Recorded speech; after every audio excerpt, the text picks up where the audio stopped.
Hello friends, welcome to my channel. तो friends, आज मैं आप लोगों के साथ शेयर करने वाली हूँ 30 से भी ज़्यादा रंग बिरंगी पत्तियों वाले कुछ ऐसे कलरफुल इंडोर प्लांट्स जिनकी कटिंग को लगाने का ये आखिरी मौका है। यानी कि सितंबर के मंथ में इन पौधों की कटिंग को लगा लीजिए, क्योंकि फ्रेंड्स जब बहुत ज़्यादा सर्दी पड़ने लगती है तो इन पौधों की कटिंग ग्रो होने के चांस कम हो जाते हैं, या तो कटिंग सूख जाती है या फिर गल जाती है। इसलिए जो लोग बिगनर्स हैं या फिर गार्डनिंग की अभी शुरुआत करना चाहते हैं तो ये बहुत ही अच्छा मौका है। इस टाइम पर इनकी कटिंग को लगा लीजिए। अक्टूबर तक इन पौधों की कटिंगें पूरे अच्छे तरीके से ग्रो हो जाएंगी। तो जब बहुत ज़्यादा ठंड पड़ने लगेगी तो उस टाइम पर इन पौधों की कटिंग के खराब होने के या गलने के चांस नहीं रहेंगे। कटिंग को किस तरह की मिट्टी में लगाना है, लगाने के बाद कहाँ रखना है, किस तरीके से कटिंग को कट करना है, क्योंकि फ्रेंड्स ये भी अहम रोल होता है कटिंग को ग्रो होने में कि कटिंग को आपने किस तरीके से लिया है, किस तरीके की मिट्टी में लगाया है। आज की इस वीडियो में आप लोगों के साथ एक नया तरीका भी मैं शेयर करने वाली हूँ कटिंग को ग्रो करने का। पूरी रिजल्ट और अपडेट के साथ आज की ये वीडियो होने वाली है। इन पौधों की कटिंग की अपडेट भी आप लोगों के साथ मैं शेयर करती चलूंगी।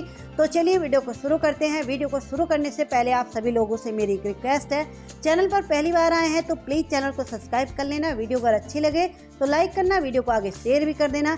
सबसे पहले बात कर लेते हैं कि इनकी कटिंग को लगाने के लिए मिट्टी किस तरीके की तैयार करनी है। तो देखिए, यहाँ पर मैंने 80% रिवर सैंड और 20% नॉर्मल गार्डन सॉइल को लिया है। कटिंग को लगाते हुए किसी भी तरह की कोई खाद वगैरह को आपको मिट्टी में ऐड नहीं करना है। 1 चम्मच फंजीसाइड पाउडर को भी मिला लेना है ताकि हमारी मिट्टी में किसी भी तरह की कोई फंगस वगैरह ना रहे। एक काम बहुत ही जरूरी जो कि आपको करना है, जिसकी वजह से आपकी कटिंग ग्रो भी हो सकती है या फिर खराब भी हो सकती है। देखिए, इस मिट्टी को मिक्स करने के बाद अच्छे से जिस भी डिस्पोजल में पॉट में आप लोग कटिंग को लगाओगे उस मिट्टी को पहले से ही आपको गीला कर लेना है।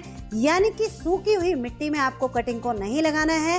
सूखी हुई मिट्टी में जब हम लोग कटिंग को लगाते हैं तो कई बार कटिंग हिल जाती है और कटिंग हिलने के बाद ग्रो नहीं होगी, तो इस बात का आप लोग ध्यान रखेंगे। तो देखिए, सबसे पहला जो प्लांट है ये है रबर प्लांट। इस पौधे की कटिंग को इस टाइम पर आप लोग लगा लीजिए, क्योंकि बहुत ज़्यादा जब सर्दी पड़ने लगती है तो उस टाइम पर इसकी कटिंग ग्रो नहीं होती, गल जाएगी।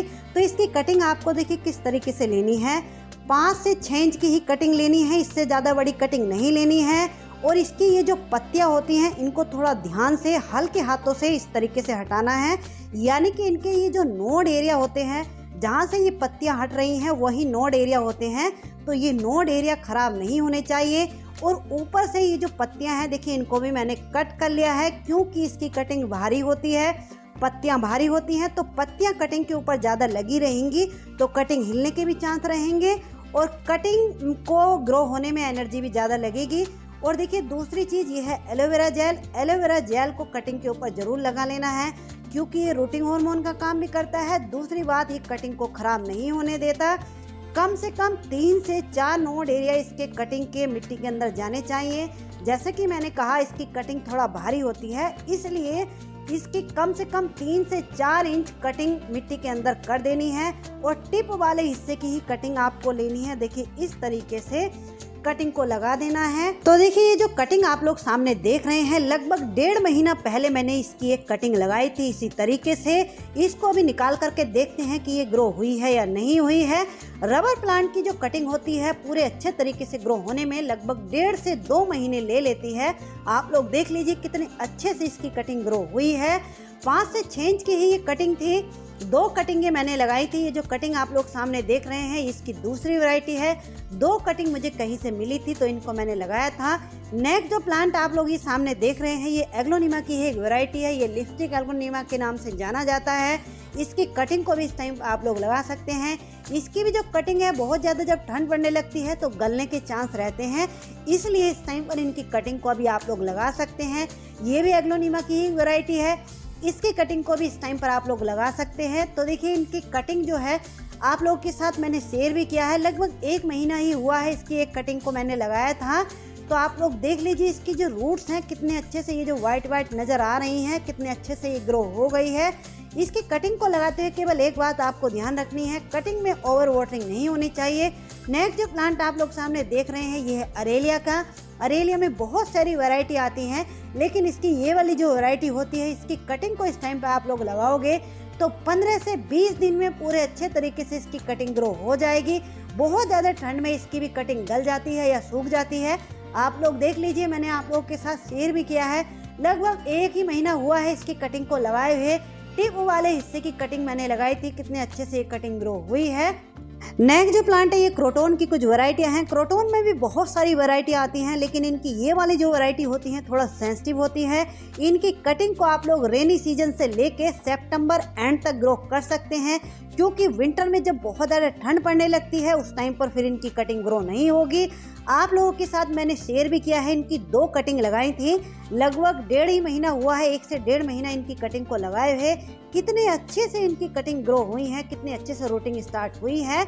ऐसा नहीं है कि कटिंग ग्रो नहीं होती है। अगर कटिंग को आपने सही तरीके से लगाया है, लगाने के बाद सही जगह पर रखा है, तो आपकी कटिंग जरूर ग्रो होंगी।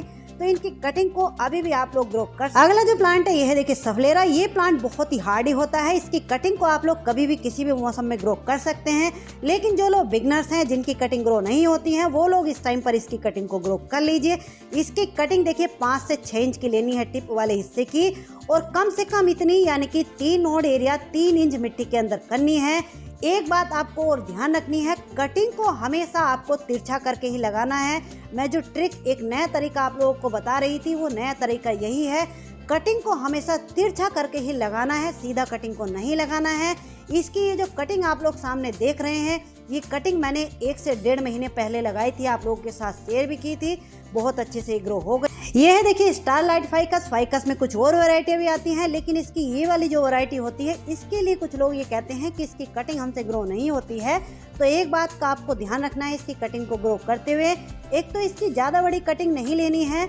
आप लोग देख लीजिए, 3 से 4 इंच की ही मैंने कटिंग ली है। मेरी फिंगर से आप लोग अंदाजा लगा लीजिए, और ऊपर केवल 3 से 4 पत्तियां ही छोड़ी हैं, यानी कि कटिंग के ऊपर भी वजन नहीं होना चाहिए और ज़्यादा बड़ी कटिंग नहीं होनी चाहिए, क्योंकि जितनी ज़्यादा बड़ी कटिंग को आप लोग लगाओगे उतनी ही कटिंग के ग्रो होने के चांस कम रहते हैं, क्योंकि कटिंग को ग्रो होने में एनर्जी ज़्यादा चाहिए होती है।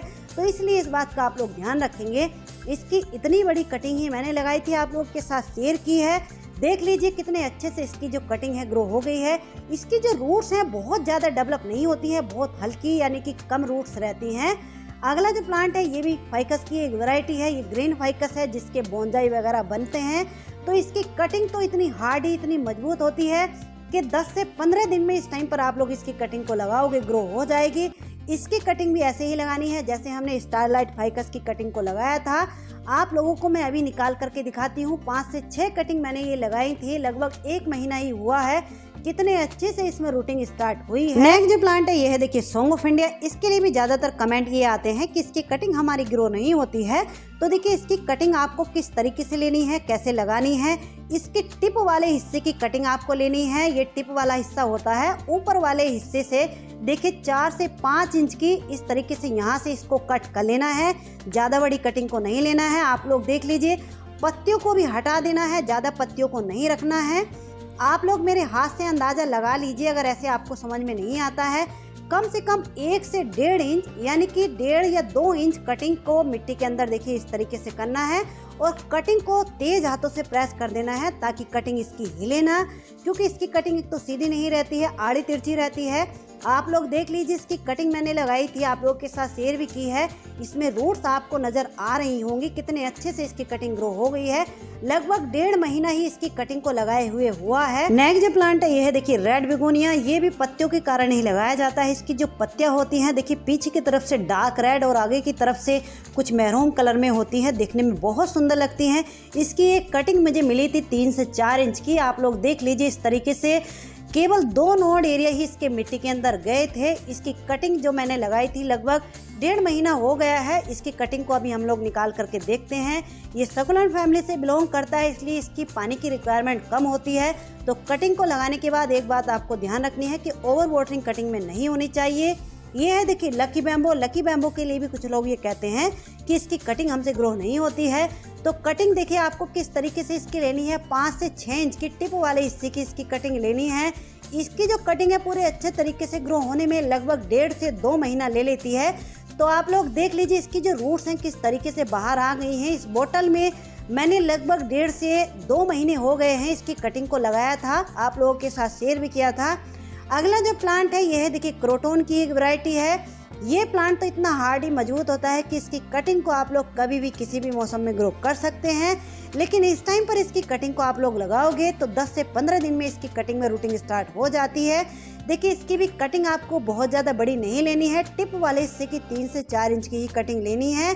कटिंग के ऊपर बहुत ज़्यादा पत्तियाँ नहीं छोड़नी है। सेम मेथड है, कटिंग को हमेशा तिरछा करके लगाना है। आप लोग देख लीजिए 15 से 20 दिन हुए हैं इसकी कटिंग को लगाए हुए, कितने अच्छे से इसकी सारी ही कटिंग ग्रो हो गई हैं। अगला जो प्लांट है ये डेफिनवेकिया की एक वैरायटी है। डेफिनवेकिया में कुछ और वैरायटी भी आती हैं। हर एक वैरायटी को इस टाइम पर आप लोग कटिंग से ग्रो कर सकते हैं। इनकी भी जो कटिंग है विंटर के टाइम में आप लोग लगाओगे तो ज़्यादातर इनकी कटिंग जो है गल जाती है, तो इसलिए इस टाइम पर आप लोग इनकी कटिंग को लगा लीजिए। कटिंग को लगाने के बाद एक बात और आपको ध्यान रखनी है, इनकी कटिंग में ओवर वाटरिंग बिल्कुल भी नहीं होनी चाहिए, क्योंकि ओवर वाटरिंग से ये बहुत जल्दी गल जाते हैं, खराब हो जाते हैं। पानी अगर कम रह गया कटिंग में तो खराब नहीं होगी, अगर ज़्यादा हो जाता है तो कटिंग जल्दी गल जाती है। ये भी डेफिनवेकिया की एक वैरायटी है, इसकी भी कटिंग को आप लोग इस टाइम पर ग्रो कर सकते हैं। ये तो बहुत कॉमन सी वैरायटी है, ज़्यादातर सभी के घरों में ये मिल जाती है। तो इसकी कटिंग आपको देखिए टिप वाले हिस्से की मिलती है वो लगा दीजिए, या फिर जोन से हिस्से की भी इसकी कटिंग आपको मिल जाती है लगा दीजिए। आप लोग देख लीजिए 15 से 20 दिन में इनकी कटिंग में रूटिंग स्टार्ट हो जाएगी इस टाइम पर। अगला जो प्लांट है ये है देखिए कोलियस। कोलियस को हम लोग कैसे भूल सकते हैं, बहुत सारे कलर संगों में ये आते हैं। इनकी कटिंग को लगाना इसलिए भी जरूरी होता है क्योंकि इनका एक ही प्लांट बहुत ज़्यादा दिनों तक नहीं चलता है, इसलिए देखिए इस तरीके से टिप वाले हिस्से की 3-3, 4-4 इंच की कटिंग भी आपको अगर मिल जाती है तो लगा दीजिए। आप लोग देख लीजिए मैंने आपके साथ शेयर भी किया है, लगभग 15 से 20 दिन हुए हैं इसकी कटिंग को लगाए हुए, कितने अच्छे से इसकी कटिंग में रूटिंग स्टार्ट हुई है। पूरा प्लांट ये बनकर के तैयार हो गया है। अगला जो प्लांट है ये है देखिए डेविल्स बैकबोन की एक वैरायटी है। इसमें कुछ और वैरायटी भी आती हैं, तो इनकी हर एक वैरायटी को इस टाइम पर आप लोग कटिंग से लगा सकते हैं। विंटर के टाइम में इनके जो प्लांट होते हैं वो खराब भी हो जाते हैं और कटिंग में इनकी ग्रो नहीं हो पाती है। ये इसकी वेरीगेटेड वाली वैरायटी है। तो देखिए आप लोग देख लीजिए इसकी 3-4 इंच की कटिंग एक मैंने लगाई थी, कितने अच्छे से कटिंग ग्रो हुई है। ये है देखिए इसकी भी जो पत्तियां होती हैं किस तरीके से, जैसे कि किसी ने शेड कर दिया हो, तो इसकी कटिंग को भी अभी आप लोग लगा सकते हैं। हालांकि ये बहुत ही हार्ड ही मजबूत पौधा होता है, कभी भी इसकी कटिंग को लगा सकते हैं। लेकिन देखिए इस टाइम पर आप लोग इसकी कटिंग को लगाओगे तो 20 से 25 दिन में पूरा प्लांट ही बन करके ये तैयार हो जाता है। आप लोग देख लीजिए इसकी एक कटिंग मैंने लगाई थी, 15 से 20 दिन हुए हैं कटिंग को लगाए हुए, कितने अच्छे से कटिंग ग्रो हो गई है। तो इसकी कटिंग को भी इस टाइम पर आप लोग ग्रो कर सकते हैं। अगला जो प्लांट है ये है देखिए एल्युमिनियम प्लांट के नाम से इसको जाना जाता है। इनमें बहुत सारी वैरायटी आती है, हर एक वैरायटी एक से बढ़कर एक होती है और इसकी जो कटिंग है 7 से 8 दिन में इसकी कटिंग में रूटिंग स्टार्ट हो जाती है। बहुत ही तेजी से इसकी कटिंग ग्रो होती है। तो इसकी कटिंग देखिए आपको कैसी लेनी है, टिप वाले हिस्से की इस तरीके से 3 से 4 इंच की कटिंग लेनी है, यानी कि एक नोड एरिया भी अगर इसका मिट्टी के अंदर चला गया तब भी इसकी कटिंग ग्रो हो जाती है। इसकी कटिंग को देखिए लगाए हैं 15 से 20 दिन हुए हैं, बहुत ही अच्छे से इसकी कटिंग ग्रो हो गई है। जड़ें किस तरीके से इसमें से बाहर आ गई हैं। ये तो बहुत ही हार्ड ही मजबूत पौधा होता है, तो इसकी कटिंग को अभी भी आप लोग लगा सकते हैं। नेक्स्ट देखिए वेरीगेटेड पिपरोमिया, इसकी कटिंग को भी इस टाइम पर आप लोग लगा सकते हैं। इसकी भी जो कटिंग है बहुत ज़्यादा सर्दी के टाइम में गल जाती है, ग्रो नहीं हो पाती है, तो इसलिए इसकी कटिंग को भी इस टाइम पर आप लोग लगा लीजिए। देखिए इस तरीके से 3 से 4 इंच की कटिंग लेनी है, ऊपर ज़्यादा पत्तियों को नहीं छोड़ना है और इस तरीके से हल्का सा तिरछा करके कटिंग को लगा देना है। सभी पौधों की कटिंग को लगाने के बाद देखिए बहुत इंपॉर्टेंट काम जो आपको करना है, कटिंग को रखना कहाँ पर है। देखिए आपके जो परमानेंट प्लांट्स होते हैं उन पौधों के साथ अपनी कटिंग को उठा करके रख देना, यानी कि परमानेंट प्लांट के जो पोट होते हैं उन पोट में कटिंग को उठाकर रखना है, पौधों के साथ इकट्ठा करके झुंड में रखना है, यानी कि कटिंग को अलग करके अकेले अकेले नहीं रखना है। पौधों को एक साथ इकट्ठा करके कटिंग को जब आप लोग रखोगे तो कटिंग को उन पौधों की ह्यूमिडिटी मिलती रहेगी, उससे कटिंग जल्दी ग्रो होगी, खराब भी नहीं होगी और पौधों की जो छाया है कटिंग के ऊपर पड़ती रहेगी। ऐसी जगह कटिंग को रखना है जहां पर कि डायरेक्ट सनलाइट नहीं पड़नी चाहिए। मॉर्निंग की आधा 1 घंटे की छन करके सनलाइट उनके ऊपर पड़ती रहे और अगर बारिश आपके यहाँ होती है तो बारिश का पानी कटिंग को जरूर मिलना चाहिए। कटिंग में ओवर वाटरिंग बिल्कुल भी नहीं होनी चाहिए, इस बात का आप लोग ध्यान रखेंगे। ओवर वाटरिंग कटिंग में हो जाती है तो कटिंग गल जाती है, अगर थोड़ा सा पानी कम रह जाता है तो कटिंग नहीं गलती है, क्योंकि जिन पौधों में कटिंग को आपने रखा है उन पौधों से उन कटिंग को ह्यूमिडिटी मिलती रहेगी तो कटिंग खराब नहीं होगी। तो चलिए फ्रेंड्स, कैसी लगी आज की ये मेरी जानकारी? अच्छी लगी हो तो एक लाइक जरूर कर देना और कमेंट करके ये जरूर बताना कि मेरा कटिंग लगाने का तरीका आपको कैसा लगा। मिलते हैं किसी नेक्स्ट वीडियो में नेक्स्ट टॉपिक के साथ, तब तक के लिए बाय, हैप्पी।